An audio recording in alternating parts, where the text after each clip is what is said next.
the next of the major signs, and that is the issue of Yajuj and Majuj. And the issue of Yajuj and Majuj is actually, for our modern times, I would say, one of the most, if not the most problematic of the signs of Judgment Day.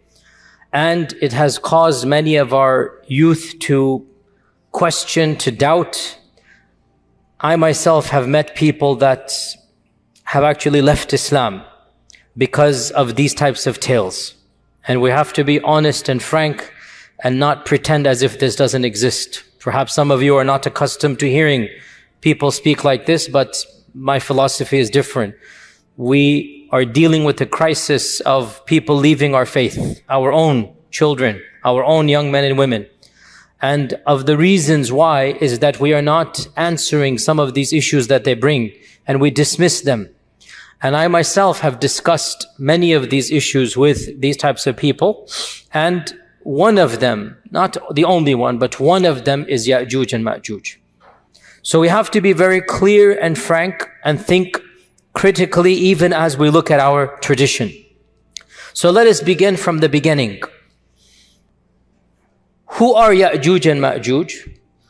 And what does the Quran and Sunnah say about them? The issue of Yajuj and Majuj is something that doesn't just occur in the hadith. It is explicit in the Quran. So Allah Azza wa Jal mentions Yajuj and Majuj in the Quran. Therefore, it is pretty clear that this is not something that you can say, oh, it's only found in one hadith. No, it is found in many hadith, but even more importantly, it is found in the Quran itself. Where in the Quran? In two specific verses, only two. Only twice in the Quran, Allah subhanahu wa ta'ala mentions Yajuj and Majuj. The first of them is Surah Al-Kahf. And at the very end of Surah Al-Kahf, Allah subhanahu wa ta'ala mentions the story of Dhul-Qarnayn. And Allah subhanahu wa ta'ala says, وَيَسْأَلُونَكَ عَنْ ذِي الْقَرْنَيْنِ. Now, this is an entire lecture and an entire tafsir altogether. I do not have time to go into Dhul-Qarnayn and the tafsir of Surah Kahf, even though it's very juicy, maybe another time. What we do know, Dhul-Qarnayn, Allah subhanahu wa ta'ala says, we gave him power in this world. And we allowed him a path everywhere. And he went to the easternmost, he went to the westernmost. There are stories mentioned in the Quran about Dhul-Qarnayn. He was a just king. He thanked Allah subhanahu wa ta'ala. He found people of all different types and persuasions. And then the final one that is mentioned, the final group of people, حَتَّى إِذَا بَلَغَ بَيْنَ السَّدَّيْنِ. When he came to essentially a valley, there's two mountain slopes coming here. وَجَدَ مِن دُونِهِمَا قَوْمًا. He found a group of people. لَا يَكَادُونَ يَفْقَهُونَ قَوْلًا. They did not understand Dhul-Qarnayn. Dhul-Qarnayn did not understand them. In other words, this was a civilization that had no middle ground. In the good old days, once upon a time, before Google Translate, how did people translate from one another? There were people, intermediaries, who had traveled to both lands. Inevitably, you would find somebody who spoke Latin and Arabic, who spoke, this language and that language. You would find somebody. Dhul-Qarnayn went to such a faraway land that the language of those people and the language of Dhul-Qarnayn had no middle ground. So Allah is mentioning this is a far-flung civilization from where Dhul-Qarnayn came from. So how then did they communicate when there is no language? They communicated with signs. When you're in a tourist in a different land, in a strange land, and you have no language whatsoever, you are forced to communicate with your hands. And mashallah, you can communicate so much with your hands, right? When you really have to, you can figure things out. So they are communicating with their symbols, with their gestures. And so they say that, قَالُوا يَا ذَا قَرْنَيْنِ إِنَّ يَأْجُوجَ مَأْجُوجَ مُفْسِدُونَ فِي الْأَرْضِ. This is the first mention of Yajuj and Majuj. They say this group of people, Yajuj and Majuj, they are wreaking havoc in this world. So Dhul-Qarnayn, you are a mighty king, you are a powerful person, we will give you something. We will give you money, whatever is the symbol for money, and you build a wall. You protect us from those people. O Dhul-Qarnayn, you are clearly a man of intellect and power, a mighty king. You have a civilization we do not have. You have strength we do not have. So we want you to do something to protect us. So Dhul-Qarnayn has gone to the furthermost regions of the world, and there is a group of people even beyond that region. This is called Yajuj and Majuj. And this civilization is saying, we want protection. We'll pay you to build this barrier between us and them. So Dhul-Qarnayn says, I don't need your money. ما مكنني فيه ربي خير فأعينوني بقوة. I don't need your money. I have plenty. What are you going to give me? Rather, I understand these people are evil. So Dhul-Qarnayn sympathized with this other nation against Yajuj and Majuj. So Dhul-Qarnayn said, okay, you know, these people are really bad, Yajuj and Majuj, I'll help you. What do I need from you? فَأَعِينُونِي بِقُوَّةٍ أَجْعَلْ بَيْنَكُمْ وَبَيْنَهُمْ رَجَمًا. I need your strength. I need manual power. I know what to do. I have the brains for it, but I need the bronze. I need the people. So Allah Azza wa Jal then mentions that they took big bellows of furnace and iron and copper, and they made a special type of barrier, and they put these people, they used these bellows of the furnaces on a massive scale, and they made an iron barrier that Allah Azza wa Jal mentions, فَمَسْطَاعُوا أَنْ يَظْهَرُوهُ وَمَسْتَطَاعُوا لَهُ نَقْبًا. Neither could they climb over the wall, nor could they come underneath it, nor could they bore a hole between it. So it is an effective barrier. قَالَ هَذَا رَحْمَةٌ مِّن رَبِّي. Dhul-Qarnayn, when he saw what he had done, he said, this is from Allah. Allah has blessed me. Allah has given me this. It's not from me. It is from Allah subhanahu wa ta'ala. Then either Dhul-Qarnayn or Allah is speaking. We don't know which one. فَإِذَا جَاءَ وَعْدُ رَبِّي. Most likely it is Dhul-Qarnayn or an angel or somebody is saying this. But this wall is temporary. When the command of Allah comes, then this wall will be of no use. It will be gone. وَتَرَكْنَا بَعْضَهُمْ يَوْمَئِذٍ يَمُوجُ فِي بَعْضٍ. And on that day, these groups will be like waves, just intermixing amongst one another, and the trumpet will be blown. So this is the first mention of Dhul-Qarnayn, and it deals with the wall, the first mention of Yajuj and Majuj, and it deals with the wall that was built by Dhul-Qarnayn.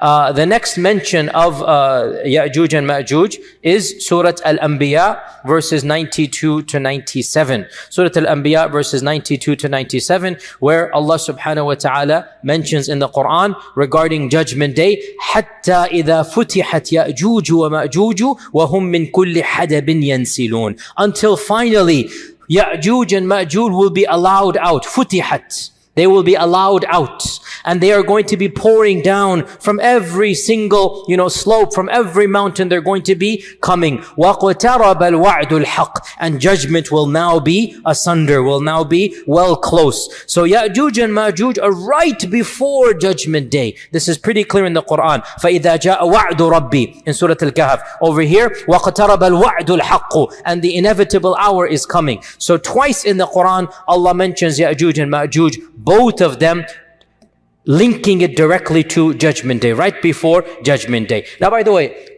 who is Dhul-Qarnayn? Dhul-Qarnayn is an enigmatic figure, and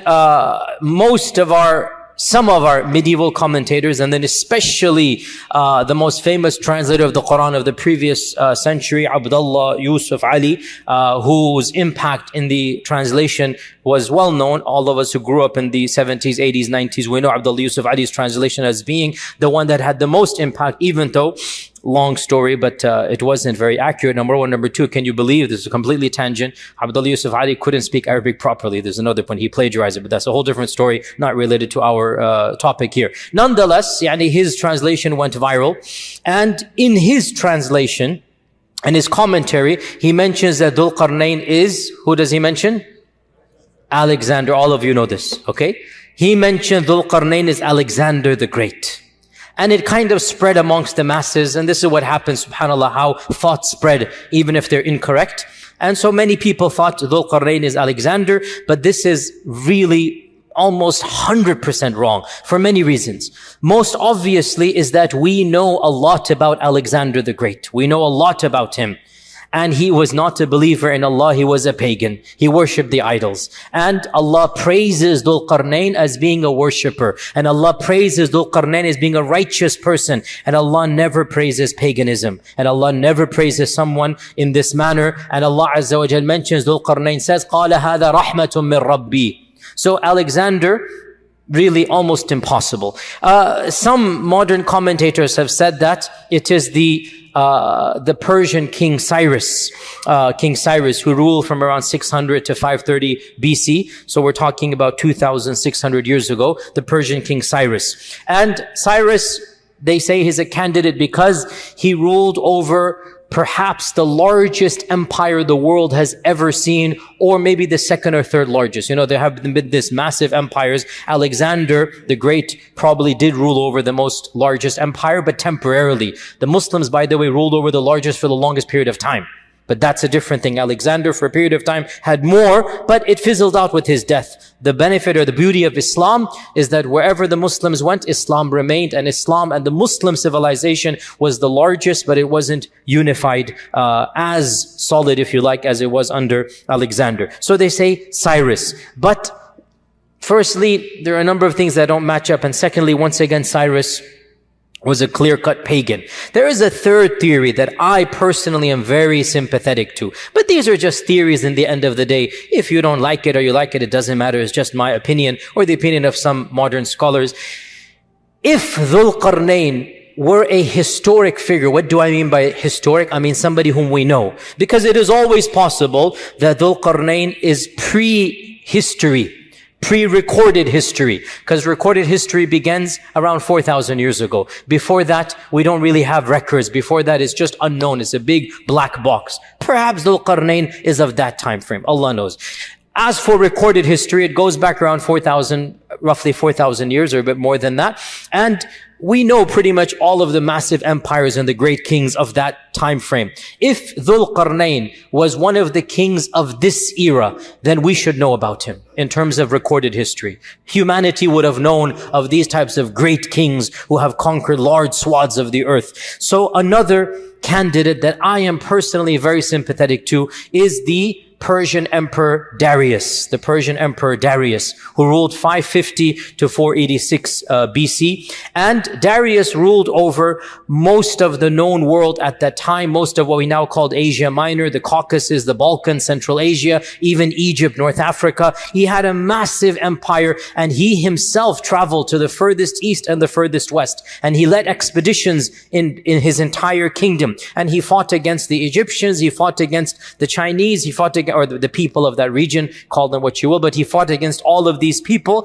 And what is interesting about Darius, unlike Cyrus and definitely unlike Alexander, Darius was a monotheist. In contrast to the people before him and after him, we know from the books of history that Darius was an ardent monotheist. He was a strict believer in one God. He was beloved to his people. He had the reputation of being a just king. And we have records of Darius. We have inscriptions to this day of Darius in which he is saying, I am the king, Darius and whatnot, whom God has given power, whom God has bestowed power to. In other words, هَذَا رَحْمَةٌ مِّن رَبِّي. Literally, God has blessed me with this power. It is very rare to find an ancient king who basically, Fir'aun said, أَنَا رَبُّكُمُ الْأَعْلَى. Right? It is very rare to find an ancient king who is saying, look, I am a king, but the one above is the one who made me the king. He is the one who gave this to me. So, and by the way, there's also a very enigmatic inscription of Darius in which he is depicted as having two horns as well. So that kind of, adds a little bit of a spice, to the whole mix there, that Darius seems to be a likely candidate. And he was an ardent believer. Now, some can say, for those of you who know your history, but Darius was a Zoroastrian. And we say, well, there was no Islam per se at this point in time. We're talking 2,000 years ago. And Darius believed in the one supreme God that they called Ahura Mazda. And that was their name for them, but it was one God that they believed in. So Allah knows best. We are not 100% sure in any case. And it is also possible that Dhul-Qarnayn could be somebody in recorded history whom we don't know. But that seems a bit difficult to swallow for someone like me. But those of you who wish to, they can do that. But you have two main options in my opinion. Either it's one of these historic figures or it's pre-recorded history. But then the issue comes again to make the issue more enigmatic. Generally speaking, Quranic history is recorded history. Yani only Nuh and some are history. Otherwise, Ibrahim, Ismail, Ishaq, the rest of them, they're basically in the time frame that most civilization is known. So Allah Ta'ala knows best. In any case, Dhul-Qarnayn is called Dhul-Qarnayn according to our tradition, either because he had 2 streaks of white hair, or because he wore a helmet with 2 horns, and Darius is depicted as 2 horns, or because he went to the east and the west. So the qarn here is east and west, so the owner of the east and the west. So this is the notion of Dhul-Qarnayn. Now, we're going to get to Yajuj and Majuj. Before I talk about my own understandings and whatnot, let's see what else is mentioned. So this is Yajuj and Majuj in the Quran. We don't have much about them other than they seem to be a race of savages. They seem to be a race that is barbaric, killing, looting, plundering. And Dhul-Qarnayn, who has never met them, is sympathetic that these people are bad. He just wants to build a wall to protect these strangers from Dhul-Qarnayn. So what does the ahadith say? The ahadith are numerous. In fact, in the 6 books of hadith, there are around a dozen narrations of Yajuj and Majuj. So it's not a small amount. There are around a dozen, Bukhari and Muslim have around 6 or 7. So it is mentioned in the most authentic books, Yajuj and Majuj. The concept of Yajuj and Majuj is found in our tradition. And of these ahadith, is the hadith in Sahih Muslim where our Prophet ﷺ said 10 are the major signs of Judgment Day, and he mentions Ad-Dukhan, Ad-Dajjal, Ad-Dabba, the rising of the sun in the west, the descent of Isa ibn Maryam, and Yajuj and Majuj. So number 6 on this list mentions Yajuj and Majuj. This hadith is in Sahih Muslim. So he mentions Yajuj and Majuj as being one of the 10 major signs. In another hadith, Sahih Bukhari, this is the Bukhari hadith, the Prophet ﷺ, actually the Muttafaq alayhi, Bukhari and Muslim, the Prophet ﷺ said that he quoted the verse in the Quran that يَا أَيُّهَا النَّاسُ اتَّقُوا رَبَّكُمْ إِنَّ زَلْزَلَةَ السَّاعَةِ شَيْءٌ عَظِيمٌ يَوْمَ تَرَوْنَهَا تَذْهَلُ كُلُّ مُرْضِعَةٍ عَمَّا أَرْضَعَتْ وَتَضَعُ كُلُّ ذَاتِ حَمْلٍ حَمْلَهَا وَتَرَى النَّاسَ سُكَارَى وَمَا هُمْ بِالسُّكَارَى وَلَكِنَّ عَذَابَ اللَّهِ شَدِيدٌ. This is the beginning of Surah Hajj, and Allah subhanahu wa ta'ala mentions in it that this is Judgment Day, that, O mankind, fear your Lord. For indeed the earthquake of Judgment Day is something to be terrified. On that day you will see people, the mother will neglect her breastfeeding child, and people will walk around as if they are drunk, but they are not drunk, but the punishment of Allah is severe. And the Prophet ﷺ quoted this ayah, and then he said that when will this happen? When will people be so terrified? When Allah will announce to the angels or to Adam that, O Adam, take the people of Jahannam to Jahannam. And so from every 1,000, 999 will go to Jahannam. The Sahaba said, Ya Rasulullah, with those odds, how can we be safe? If every 1,999 are going to go to Jahannam, how can we be safe? What is the statistical chance of us winning? And so the Prophet ﷺ said, I give you good news. For every one of you, there will be 1,000 of Yajuj and Majuj. So this hadith, which is in Bukhari, is saying the quantity of Yajuj and Majuj is astronomical, beyond what we can even comprehend. Hadith in Sahih in Musnad Imam Ahmad, that the Prophet ﷺ said that you complain that there is no enemy. Some of the younger Sahaba are wanting to have a fight. You're complaining we're not fighting, but you shall continue fighting. There will always be qital once the fitna begins. That happened in the time of Uthman radiallahu anh. There will always be fighting until Yajuj and Majuj come. So hadith is explicit that fighting will continue until Yajuj and Majuj. And then the Prophet ﷺ described them. They shall have faces that are flat. They shall have eyes that are narrow. They shall have hair that is yellowish. And they shall descend from every single plane. Now, important to note, you shall fight until Yajuj and Majuj. He didn't say you will fight Yajuj and Majuj. We will learn. We will not fight Yajuj and Majuj. Yajuj and Majuj are not fightable. Is that a correct verb? Is that a correct noun? Masdar. They are not capable to be fought. Let us be more precise and pedantic. You cannot fight Yajuj and Majuj. We will not be fighting Yajuj and Majuj. Fighting will continue until Yajuj and Majuj. Which also means what? After Yajuj and Majuj, no fighting. So Yajuj and Majuj is the final frontier, after which there will be no fitan. There will be no fitan after Yajuj and Majuj. This also shows that Yajuj and Majuj will be of the very, very, very last fitan to take place. Because after Yajuj and Majuj, there will be no more major fitan for the Muslims. The Prophet ﷺ said as well, another hadith.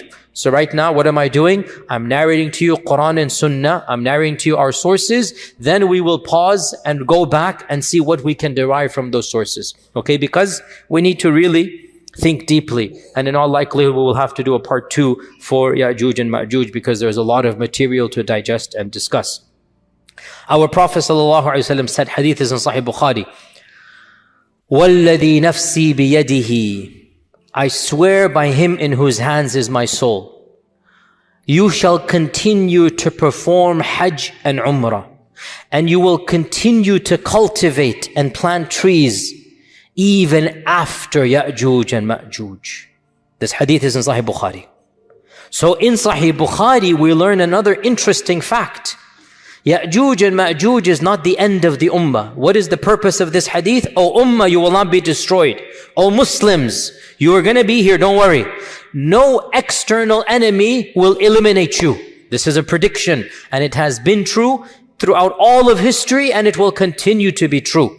Our Prophet ﷺ made 3 du'as to Allah, and he said, Allah gave me 2 of them, and he denied me 1. Remember this? We went over it a few weeks ago. The second one was, O Allah, do not allow my ummah to be destroyed by an external enemy. And Allah said, I've given it to you. Never will an external enemy decimate and eliminate the ummah, even if they eliminate parts of the ummah. The whole ummah will never be gotten rid of by an external enemy. So the Prophet ﷺ is giving good tidings. You're worried about the Quraysh, you're worried about this and that. Don't worry. I am telling you, I swear by Allah, not only will you survive, you will do Hajj and Umrah. You'll retain your religion. And you will cultivate, you'll retain your dunya. Even after Yajuj and Majuj. So, even Yajuj and Majuj are not the end of Muslims. There shall be Umrah and Hajj, and there shall be cultivation and planting even after Yajuj and Majuj. So this is another interesting thing that we derive. In another hadith, muttafaq alayh, Bukhari and Muslim, the Prophet ﷺ entered in upon some of our mothers, some of his wives, and he was agitated, he was concerned, he was worried. And he put his finger and his thumb together in a circle. He put his finger and his thumb in a circle. And he said that, La ilaha illallah, waylun lil Arab min sharrin qad iqtarab. La ilaha illallah, waylun lil Arab min sharrin qad iqtarab. La ilaha illallah, woe to the Arabs. And this means Muslims, because at that time all the Muslims were Arabs. Woe to the Muslims, woe to the Arabs, from an evil that has now come very close. What is this evil? Salama asked, what is this evil? He said, today a hole of this size, hence the ishara, has been opened up from the wall of Yajuj and Majuj. Now this hadith is muttafaq alayh, the highest level of authenticity for us. Today, a hole of this size has been opened up from the wall of Yajuj and Majuj. Salama said, Ya Rasulallah, anuhlaku wa fina salihun? Will we be destroyed and there's still righteous people amongst us? will piety not save us? And our Prophet ﷺ said, Na'am, إِذَا كَثُرَ الْخَبَثِ. Yes, even if they're still pious people, but if filth is prevalent everywhere, the piety of some individuals will not protect you. It might protect them on Judgment Day. It might protect them. In fact, it will protect them on Judgment Day. But societies will not be protected when corruption and evil and fitna and licentiousness and nudity and fahisha is rampant everywhere. The piety of a few folks will not prevent the adhab of Allah from coming. Nasallallahu salama wal afiyah. If you understand this hadith, then you should make sure you are at least pious. So this hadith tells us that Yajuj and Majuj's wall has a hole this size in the lifetime of the Prophet sallallahu alaihi wasallam.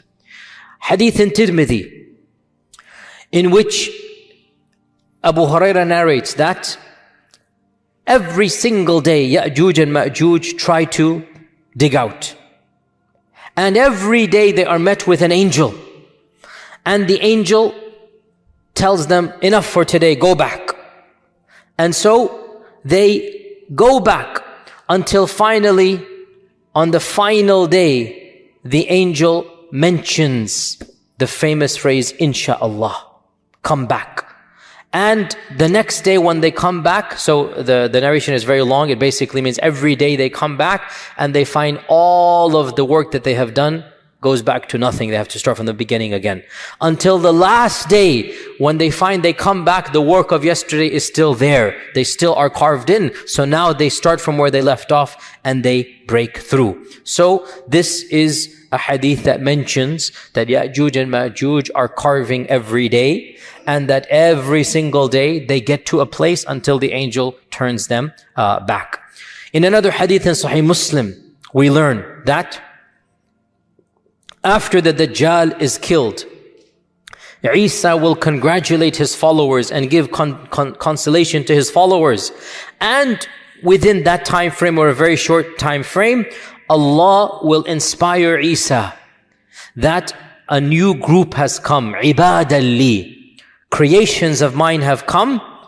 No one can fight them. No one can fight them. So take my servants and go to Jabal Tur, go to Mount Tur and protect them over there. Then Allah will send Yajuj and Majuj out, and so Isa and the Muslims will not see them. They will be protected in the caves of Turi Sayna somewhere. Wherever Musa was or in that region, there will be protected over there. Now, in this hadith, we learn that Yajuj and Majuj are so dangerous, so evil, that Allah Himself says, nobody can fight them. Interestingly enough, this army has just fought the Dajjal. This army has just fought the Dajjal, and they have won over the Dajjal. And they are told, you cannot fight Yajuj and Majuj. In fact, it is so bad that Allah protects them even from seeing Yajuj and Majuj. They just flee by the command of Allah before Yajuj and Majuj come. They find protection in the caves that Allah tells them to find protection in before Yajuj and Majuj come, and they remain in those caves. For how long? Allah subhanahu wa ta'ala knows best. And in fact, in one narration, it mentions that Isa and his followers, they will seek refuge in a cave for so long that what is the term I'm looking for?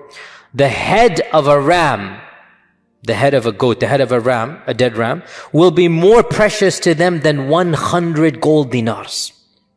Now the head of a ram is almost useless. It has no meat.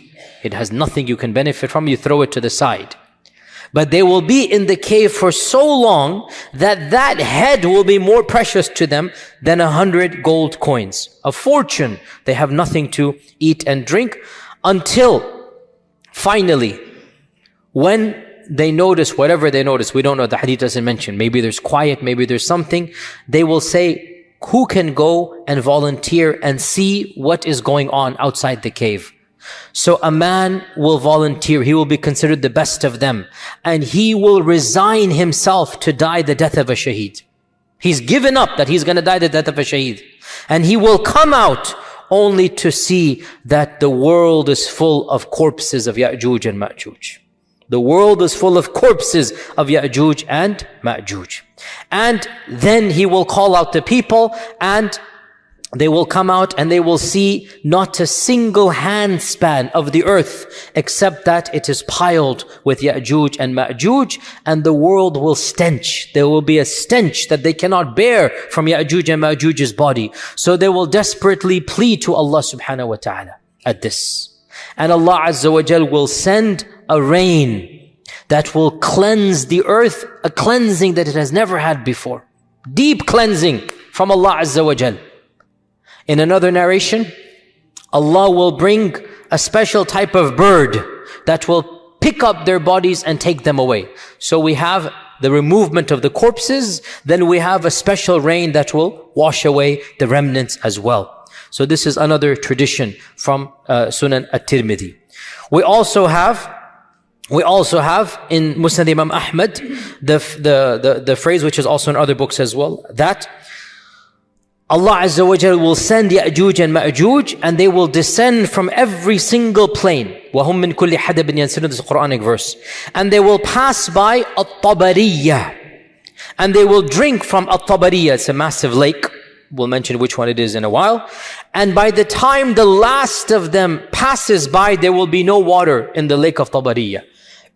And the last batch will say, there used to be water over here. And Isa and his followers will remain trapped in a cave until the head of a lamb is more precious than 100 gold coins, as I mentioned this also in Tirmidhi.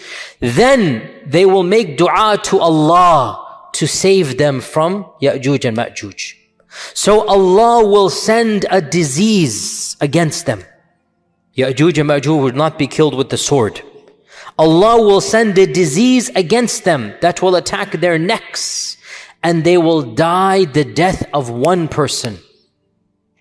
When one of them dies, all of them die. It is a simultaneous death.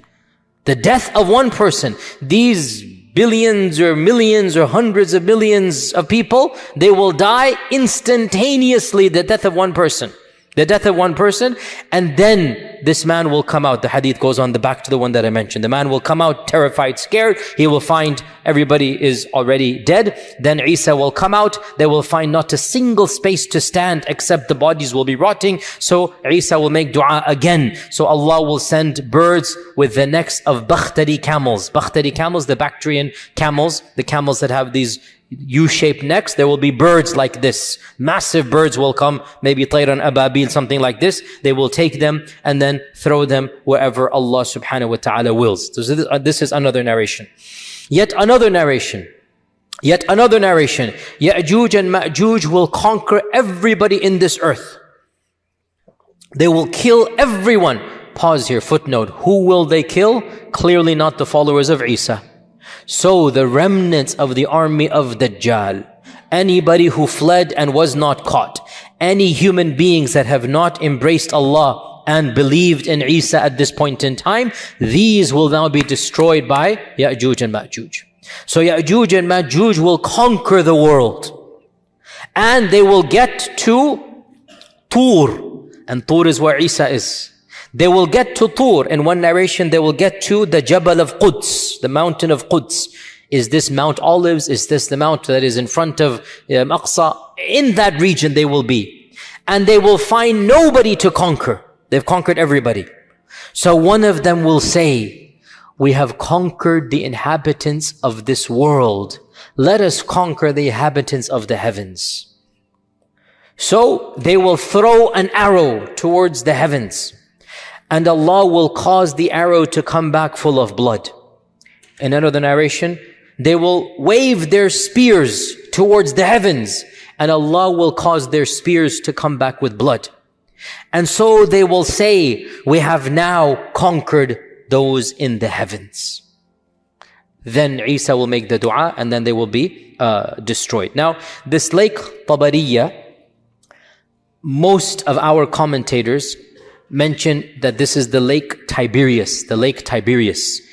And this is also called by the Christians the famous Sea of Galilee, the Sea of Galilee. Okay, and to this day it is called Tabariya by the Palestinians and the Arabs of that region. Tabariya it is called, the Sea of Galilee. And the Sea of Galilee, it is a massive, massive lake. It is a massive amount of water. It has fed the crops and the people for 2,000-3,000 years.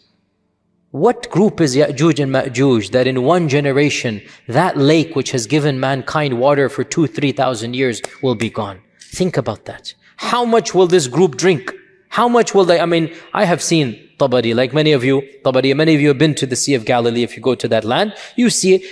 It's like a mini ocean. That's why it's called the Sea of Galilee. It's like a mini ocean, even though it's not a sea technically, but it looks like it. It's massive. You can barely see. You can see, but you can barely see the end. This all water will be gone in one group? How? Think about this. It's very strange. How can it go? But this is what the hadith says. Also, what type of enemy is this? That the people of Isa haven't even seen them. What type of enemy that they cannot physically even fight them? Are they not humans? We're going to come to this. Because they fought Dajjal and his people and they were human. What is going on here? That they are not even seeing them. The man who's going to go see them is thinking he's going to die just by looking at them. He's already made up his mind, I'm a shaheed, I'm going to die. He volunteers the death of a shaheed, like, there's no way I'm going to be coming back. So we also have in a number of traditions as well, what demonstrates their quantity is that the Prophet ﷺ said that the Muslims will use the weapons and the armor of Yajuj and Majuj for many years to come. So they will get this stuff. In one hadith, in Musnad Imam Ahmad, he said, the beasts of the earth will grow fat and feed themselves for many years from Yajuj and Majuj. So the corpses will be so much that Yajuj and Majuj will fertilize the earth. And from this fertilization, there shall be a time of great opulence in terms of food. Perhaps the most opulent time in the history of mankind will take place.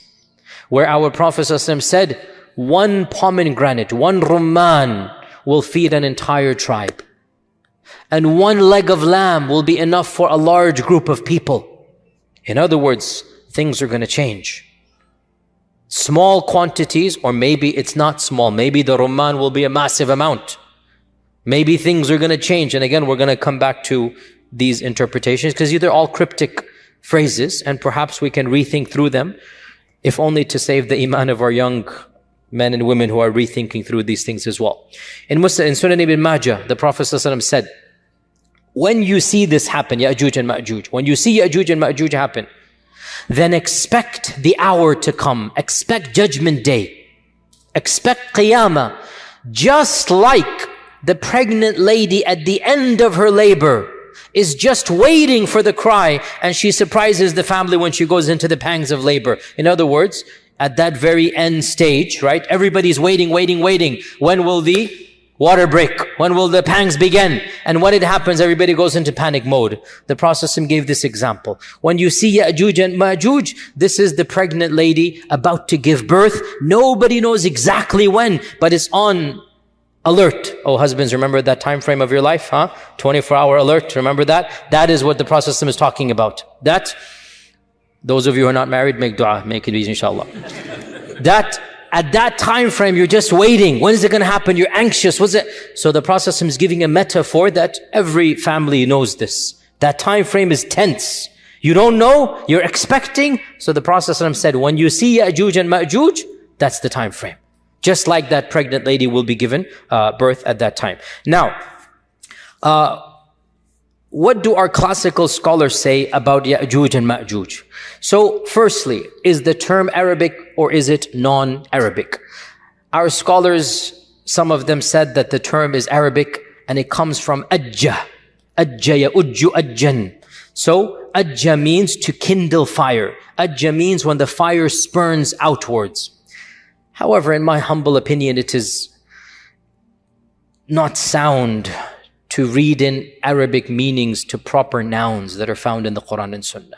because Arabic is a language that has come, in the time of our Prophet, it reached its pinnacle, but it wasn't around 10,000 years ago. It was another language back then. If you know the study of linguistics, if you know language, languages evolve. Languages are things that are fluid. Language never stays the same. It is something that comes and goes, and all languages are interconnected in the great family of languages, and you have these, language bundles, if you like, the Afro-Asiatic language, the Semitic and Hebrew languages, the Romance languages. You have these language bundles that are all interconnected. And interestingly enough, footnote here, they all go back to one language. There is the mother of all languages. And why are we talking about languages? Let's get back to Yajuj and Majuj. So they say that Yajuj and Majuj goes to Arabic, and I say, I'm not buying it. It's a classical noun. It has very little to do with Arabic. As well, the term Yajuj and Majuj is found in pre-Islamic literature, Gog and Magog. It is found, it is pre-Islamic, Gog and Magog. And it is mentioned in the Old Testament, Gog and Magog, and in the New Testament. The book of Revelations mentions the release of Gog and Magog, that Gog and Magog are going to gather for the battle. So this is in the book of Revelations, and this predates Islam. So there's references to Gog and Magog that they're going to gather for the great battle as well. So the Old Testament mentions Gog and Magog, the New Testament mentions Gog and Magog, and the Midrash mentions Gog and Magog. What is the Midrash? The Midrash is like the tafsir literature for the Jews. The Midrash is the commentary on the Torah, and it consists of legends and fables that go back many, many centuries before Islam. You have the Babylonian Midrash, you have other Midrashic texts. So the Midrash is pre-Islamic Jewish exegesis. It is tafsir literature that is ancient. It's not the Torah. It is the commentary of the Torah that the ancient sages, the rabbis, the ulama of the past, they commented on. And in the Midrash, you find some very, very interesting literature, which is not the time to go into, but there are parallels with the Quran and Sunnah, which you can, anyway, let's not go down there. So where are we? So, Midrash. The Midrash mentions Gog and Magog. What does the Midrash say? The Midrash says that there will be a forerunner to the Messiah. We talked about the concept of Messiah in Judaism, remember? You guys remember, right? And Moses Maimonides put belief in the Messiah as a part of his 13 points of Aqidah. Is it the 11th or the 12th point? We're going to believe in the Messiah. A day will come when the Messiah will come. It is a part of Jewish literature. What I didn't tell you in that class 2 weeks ago, because it's not related, but now I should have mentioned it in hindsight, they actually, or some segments of Judaism, believe in two types of Messiah, the minor Messiah and the major Messiah. Now that we're talking about Gog and Magog, I have to bring this up. So they say that there will be a forerunner to the real Messiah. And this forerunner will defeat Israel's enemies. When they say Israel, they don't mean the country, they mean Bani Israel. Remember this, right? When the Midrash says Israel, they mean mu'mins, Muslims, i.e. Jews from their perspective. You understand? They don't mean the country. So they say that this Jewish messianic precursor, the minor Messiah, will defeat Israel's enemies, Gog and Magog, and then the real Messiah will come, and then judgment will take place, and then the righteous will be rewarded, meaning with Jannah, if that's their reward. Now, this is interesting, because this is Midrashic literature, and it mentions two figures. And it mentions Gog and Magog, and it mentions Judgment Day, all in the same paragraph. Allahu A'lam, we have the Mahdi, we have the Messiah, we have Gog and Magog, we have Yawm al-Qiyamah, all in the same paragraph as well. We find those things. Now, I did mention briefly there are two ways to interpret these things. If you're a secular, agnostic, atheist, if you're a person who believes in history and not God, then you will say, look, Muslims, Jews, they are taking from one another, right? And that's the standard interpretation of modern day academics. The Great Flood is a myth that transcends all civilizations, according to modern historians. As I had mentioned, I think earlier, the Great Flood is a myth. I'm saying as a secular historian, it is a myth that transcends all civilizations. Every civilization believes in a Great Flood. You can analyze this and say, okay, this means it's a common folklore literature. The Old Testament has it, the Quran has it, native Indians has it, the Aborigines have it. So there is a myth of a Great Flood. Or you can flip it around 180 degrees And you can say, the reason why all of these civilizations have the myth of the Great Flood is because it's not a myth, it's a fact. You can flip it around, and that's what we would do. So the fact that the Midrash mentions the pre-Messiah, Gog and Magog, the Messiah, Qiyamah, and Islam mentions it, could be the source is the same. Maybe that's why there's so much parallel between the two. So Gog and Magog is mentioned, we said, in the Quran and Sunnah. It is mentioned in the Old and New Testament. It is mentioned in Midrashic literature. How have our historians understood Gog and Magog, Yajuj and Majuj? Ibn Kathir mentions, let's try to finish this up today because I don't want to go too late. Ibn Kathir mentions that Yajuj and Majuj are from the children of Adam. They are Bani Adam. They are not an alien species. They are flesh and blood like us. And some of our early historians, and this is not Quran and Sunnah, this is just folklore and history, they say Yajuj and Majuj goes back to Yafith ibn Nuh. Yafith ibn Nuh. Now, this motif is biblical and it is found in the Tabi'un. It's not in the Quran and Sunnah. It is biblical and we find it in our early history. And that is that Noah had 3 sons. Sam and Ham and Yafith. This is a common motif that is found in the Old Testament.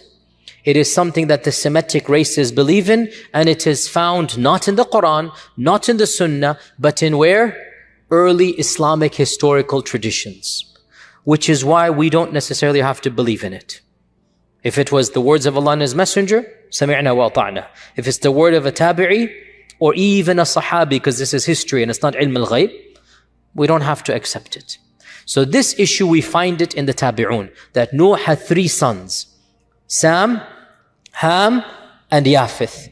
And from Sam, we get the Semitic peoples, the Arab and the Hebrew race, and also according to this interpretation, Faris and Rum, the Persians and the Romans, right? Hence why, again, bit of a tangent. Problem is I love these tangents and I don't have time. See, that was a bell. Don't go into these tangents here, huh? Back in the 1910s, when there was race laws in America, there were race laws in America. Hitler got his race laws from America, by the way. A tangent upon a tangent, there you go. There was a problem. How do we classify Arabs? How do we classify Arabs? How do we classify Desi Lok? A Hindu sued in the Supreme Court. And he argued, I'm not making this up. You can look this up, a famous case. I forgot the title. Singh versus the... No, it wasn't Singh. I'm joking. That was just a joke. I was scrap that. But it was a Supreme Court case. Supreme Court case. And he argued that he argued he's Aryan. Aryan mean Caucasian. In fact, he said, I am the Asli Aryan. You guys are Naqli Mal. I'm the real guy. And he used these race theories. And from this as well, Middle Easterners said, well, we are Caucasians. We are the descendants of Sam. They brought in the Bible. We are this. So this is now a theory that they had. And that is why to this day, some people say if you're Arab or Desi, you're technically Caucasian. And in fact, all of this is a little bit antiquated, to be honest. These views and whatnot, they don't add up scientifically. So all of this is anyway. But the point is, this is the notion that Sam is Semitic. And Ham is the father of the Barbar and the Qibt and the Sudan. So African peoples, Ham. And Yafith is the father of the Atrak and the Slavs and the Yajuj and Majuj. So the Russians and the Mongolians and whatnot are Yafith. To be brutally honest, this entire trope smacks of racism. And it's not found in the Quran and Sunnah. And it seems to be biblical. And it seems some of our early commentators copied and pasted from the Old Testament, which is actually very common. There's a genre called Israeliyat, where some of our earliest scholars, they would study the Midrash and they would study the Jewish folklore. And at that time, the Jewish folklore was considered to be a civilization worthy of admiration and respect. So they would take this and then speak it in Arabic to the masses, and the people would think that this is a part of Islamic folklore, even though it is coming from the Midrash, and this is well known, but I'm not inventing this up. It's called the Israeliyat. Look this up. So Allah knows best. I am very skeptical of all of this in any case. So Ibn Kathir says they are the children of Yafith. That's what I'm trying to say. All of this was that. And this is the standard interpretation of the majority of our medieval scholars. The fact that Yajuj and Majuj are Bani Adam, it seems pretty clear from our tradition. Bani Adam means human beings. And we learn this from a number of evidences. Of them is the famous hadith in Bukhari itself, where Allah says to Adam, "O Adam, take the people of hell to hell, and he shall take his children." And that's when the 999 will go. So, the fact that his children includes Yajuj and Majuj shows that they are Bani Adam. Okay? Now we have some really bizarre interpretations that are found in our books. And again, we have to, be a bit more discerning. Just because it's written in Arabic doesn't mean it's the gospel truth. Pun definitely not intended. Just because we find it in an ancient book doesn't mean anything. We find ancient books written in our tradition that mention bizarre stories. Truly mind-boggling. Some of the earliest books like Ka'b al-Ahbar and others. And there is a tradition found that once Adam had a wet dream and his fluid fell on the earth, and that earth sprouted forth and it became Yajuj and Majuj. So we find this in our folklore, and we find it in respectable medieval books. And that's why, dear Muslims, we do need to be critical of our own tradition. We do need to be. Our ancient scholars were not infallible. We respect them. Wallahi, we do. But they were people of their time and place. And we need to look at it in our time and place and be cognizant of their humanness as we are cognizant of our humanity as well. So this is also found that Yajuj and Majuj are Bani Adam but not Bani Hawa. Go figure. In any case, getting back to Yajuj and Majuj, time is so limited, I have so much to say. Let's see if we can summarize this. To be brutally honest, standard medieval interpretation of Yajuj and Majuj is the following. This is what you find in Ibn Kathir. You find it in the tafsir literature of As-Samarqandi and of Al-Tha'labi. And basically, this is the mainstream interpretation for our classical and middle ages of Islam. Ever since the beginning of writing tafsir, let's say 300-400 Hijrah, up until pre-modernity, up until going to CE 1800s or whatnot. If you look at any book of tafsir, any book of history, the notion was the following. Yajuj and Majuj are a bizarre, exotic tribe in the nether regions of the world that have been trapped by Dhul-Qarnayn thousands of years ago, and they're still trapped to this day.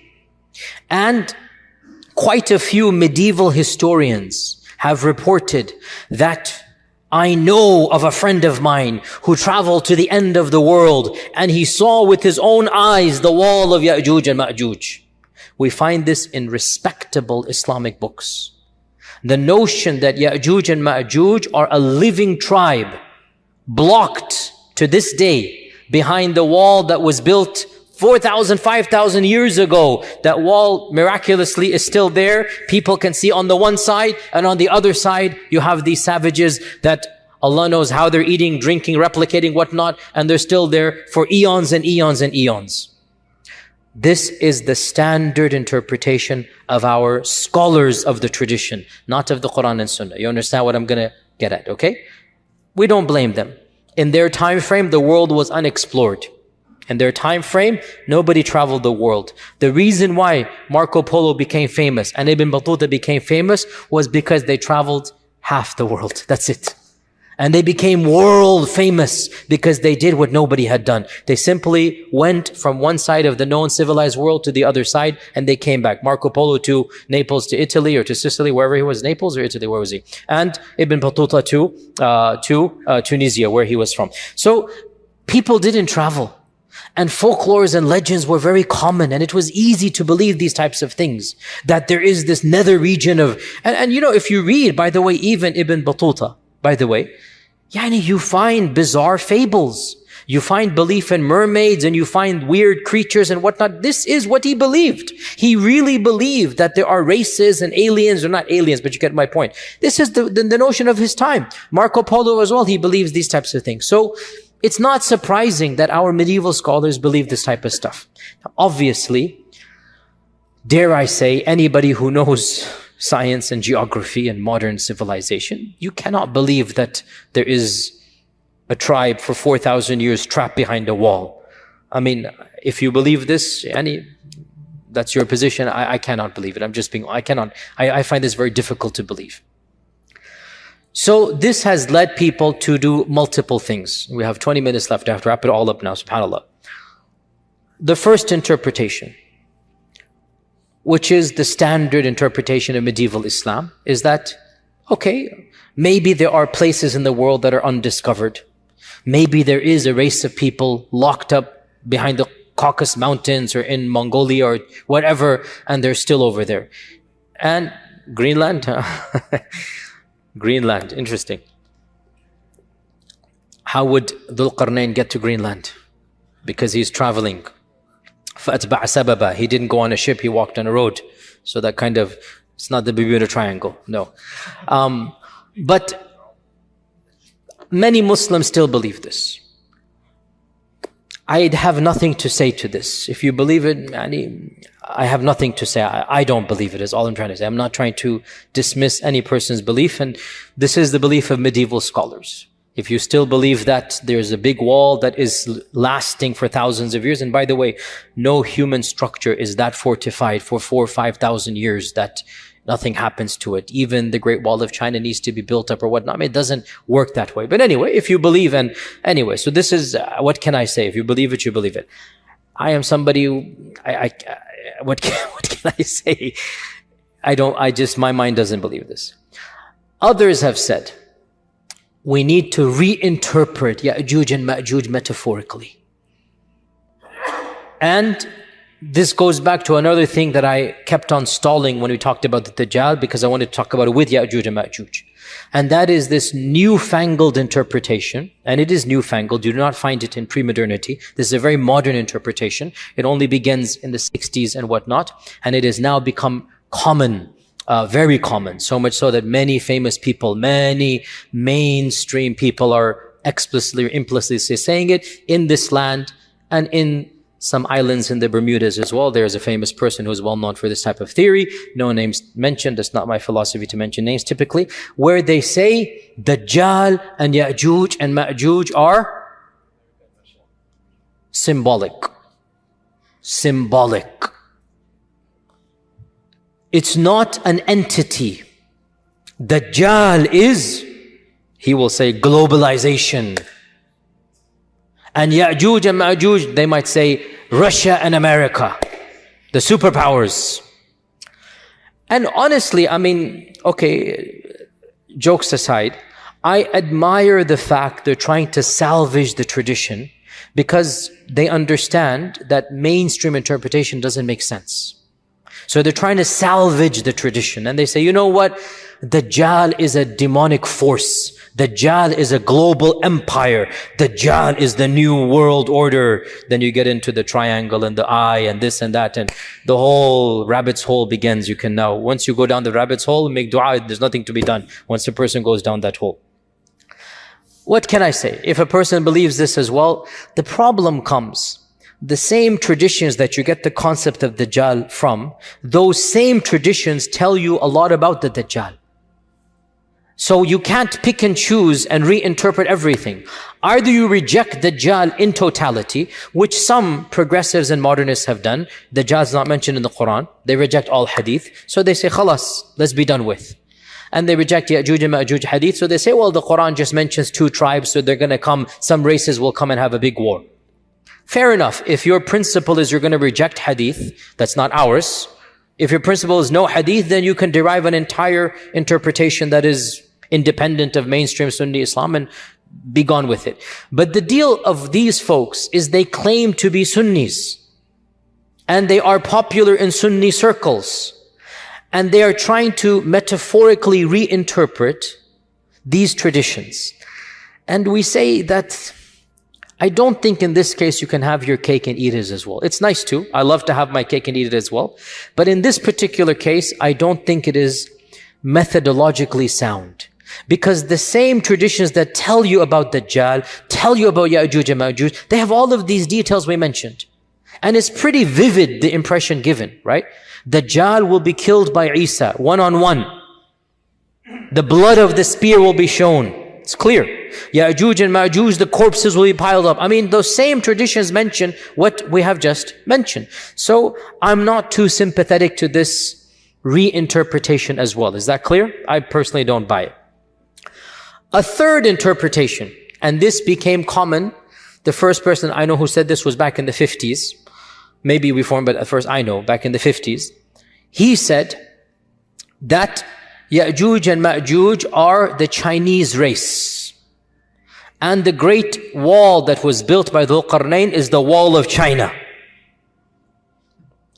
And this notion spread as well back in that era, because he as well, the scholar, again, I grant him credit that he realized the traditional interpretation doesn't make sense. So he said, we need to rethink through this. So he attempted to rethink through, and frankly, for his time and place, it was a bold move because he was criticized by mainstream Sunnism. Mainstream Sunni scholars said, no, we believe in this and that. But he wanted to, again, salvage the tradition. Of course, what is the problem with believing that Yajuj and Majuj are the Chinese folks and the Great Wall in the Quran is the Great Wall of China? What is the problem with, where does one begin? There are so many problems with this interpretation. I mean, of the problems of this interpretation is that we know exactly who built the Great Wall. And he wasn't a believer in Allah. Jin Shu Shuao. He wasn't a believer in Allah, the famous emperor. He was one of the pagans of the, Shinto, whatever religion it was. And the Great Wall was actually built to protect the Chinese people from within, not from without. And the Great Wall is not a barrier that is impenetrable. People go in and out all the time. In fact, gasp, shock, I myself have gone in and out of the Great Wall. I in fact did a video that went viral 2 years ago. I took a group to China 3 years ago. And I stood on the Great Wall, and I have a video, YouTube clip. Is the Great Wall of China the wall of Yajuj and Majuj? You can look at it yourself. And I said, no, it's not. Don't worry. It's not the Great Wall of there. So, this as well, it doesn't make sense, neither heads nor tails, Nasar na per, literally, neither heads nor tails. Doesn't make any sense. The wall of Yajuj and Majuj is not the wall of China in any stretch of the imagination. It doesn't make sense as well. Where does this leave us? Another group says, and this is something that I have heard myself, some ulama say, that perhaps Yajuj and Majuj are not on earth, but under earth. That's why the satellites haven't discovered them. And this, again, I appreciate the salvaging, I really do. But how can human beings survive? No vegetation, no plants with the sun, no oxygen, food, drink, thousands of years. And according to these traditions, we're talking about gazillions of people. What is the answer to this conundrum of Yajuj and Majuj? I will disappoint you by saying there is no clear-cut answer. But wallahi, to struggle with the truth and to admit the struggle is a safer position than to invent something that is far-fetched and then pretend that it is answering the problems. I don't have a solution to Yajuj and Majuj. I am personally skeptical, maybe because of my own upbringing and I have a degree in engineering. I understand mathematics and chemistry and geology, and I just find it. Now, you can quote back, Allah ala kulli shayin qadir. And I say, indeed, Allah ala kulli shayin qadir. But are we obliged to believe that Yajuj and Majuj are billions of people under the earth? This is my point. If the text told us explicitly, sami'na wa ata'na. But when the texts don't tell us this, can we rethink through and say this? So I conclude with two opinions. The first of which is plausible, the second of which is even embarrassing to mention, but I will mention it. As for the plausible one, Allah knows best. Perhaps, this notion of a living tribe of Yajuj and Majuj is not correct. Because if you look at all of the traditions, There is only one tradition that is in Tirmidhi with one isnad that mentions the Yajuj and Majuj are daily digging. And every single day they're told to go back. All the other traditions don't mention a living Yajuj and Majuj. As for the hadith in Bukhari that the wall has been opened, that could be a wall. It could be, in this case, see, to what level of metaphor is allowed? Ijtihadi. If it were to be said, a wall has been opened is a metaphor that indeed Yajuj and Majuj is now closer to you. Personally, I don't see this as that much of a stretch than to interpret all the hadith to mean Yajuj and Majuj are symbolic in nature. But again, it's ijtihadi. The only tradition that mentions Yajuj and Majuj are alive right now, and they are digging through every single day, is a solitary narration in Tirmidhi and also in other books, but the same isnad. And I did my research for this because this is problematic. And I have to say I was relieved to find classical scholars, some of them did problematize this hadith. Ibn Kathir amongst them, who said that this tradition seems to be it's an illah or a hidden defect, that it is not from the Prophet ﷺ. It might be coming from the Israeliyat, because Abu Huraira also studied with Ka'b al-Ahbar. Ka'b al-Ahbar was the son of a rabbi, and he would narrate Israeliyat, and Abu Huraira would listen to him and narrate. And one of the students of Abu Huraira assumed it to be from the Prophet ﷺ. This is Ibn Kathir saying this, not me. So he said, perhaps this is from the Israeliyat. And this is what I firmly believe, simply because it is highly problematic to posit that there are billions of people somewhere in today's world clawing away. So the first interpretation, which is posited by a group of people, let's just leave it like that. A very wise person once said, let's just leave it like that. The first interpretation is that Yajuj and Majuj are a group of people that will come towards the end of times. And they will wreak havoc and do this and that. So we get ourselves out of the problem of them being alive right now. And as for the wall of Dhul-Qarnayn, there was maybe their biological ancestors, maybe some other tribe that had those characteristics, and they were trapped by Dhul-Qarnayn. That did happen. But we don't have to affirm that they are still trapped 5,000 years later. Rather, maybe their descendants, maybe people similar to them, so they are called Yajuj and Majuj, are them. This is the first interpretation. And I am very sympathetic to it, and it solves many of our problems. There is another interpretation which I hesitate to even verbalize. And I will tell you honestly, this is not mine. I will honestly tell you, this is something that I am involved in many discussions of this nature with many people and whatnot. And one of my scholarly friends in a private conversation, so he will not allow me to mention his name. But I am telling you something that don't believe it's coming from me. Okay? You guys ready? Ready? Okay. Don't ascribe this to me, please. Who is it not from? Good. No, from my friend it is from him. Not from Don't do a double negative on me. So we were talking with a group of ulama, a group of students of knowledge, whatnot, call them whatever you will, and we're talking about this problematizing. It is a problem. Wallahi, it's a problem for any rational mind. What are you going to do with Yajuj and Majuj? It's not an easy thing to come around. And even he was hesitant, but he brought it up. He said, let's look at these traditions again. We see that first and foremost, Yajuj and Majuj seem to be human but not human. You see where this is heading. And they seem to be a race of people that cannot be fought. And they seem to be doing things that are bizarre, drinking up all of this water. That's not, humans can't do that. Mentally, they don't seem to be 100% there when they think they can kill the people of the heavens. This isn't normal. This isn't rational. The regular human beings alive, the followers of Isa, are so terrified of this group that they don't even want to see them. They're fleeing away from them.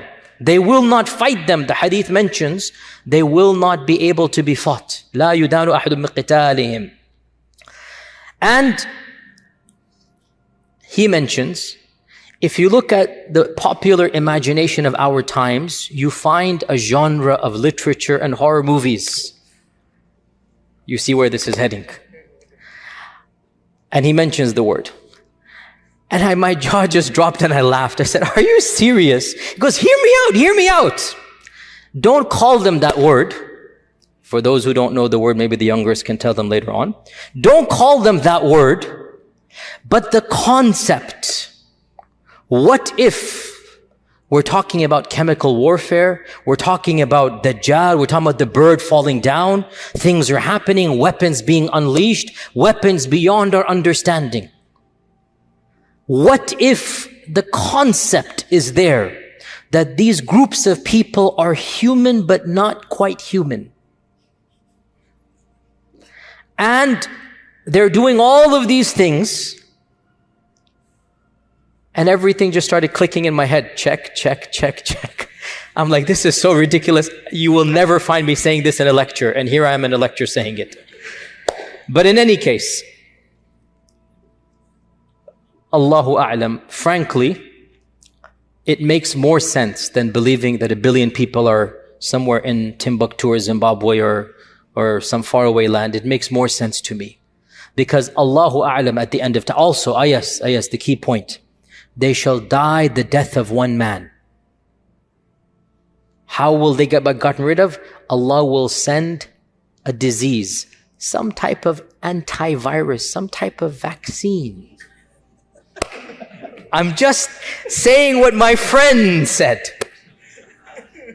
Because the hadith mentions this explicitly, does it not?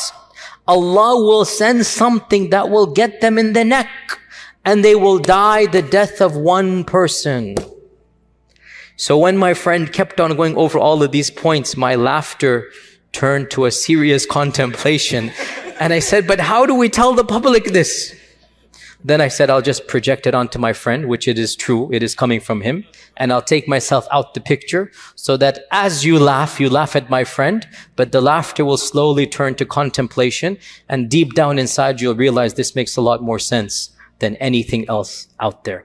So we conclude by stating that Yajuj and Majuj are a reality. We believe in them because the Quran mentions it. And that these enigmatic descriptions should not cause us doubt, because strange things will happen towards the end of times. Don't base the validity of Islam on trying to understand Yajuj and Majuj. That's ridiculous. We base the validity of Islam on the Quran, on the beauty of Islam, on Tawheed, on La ilaha illallah, on the fact that it answers all the big questions of life. Islam comes with some things that may be beyond our comprehension, such as Yajuj and Majuj.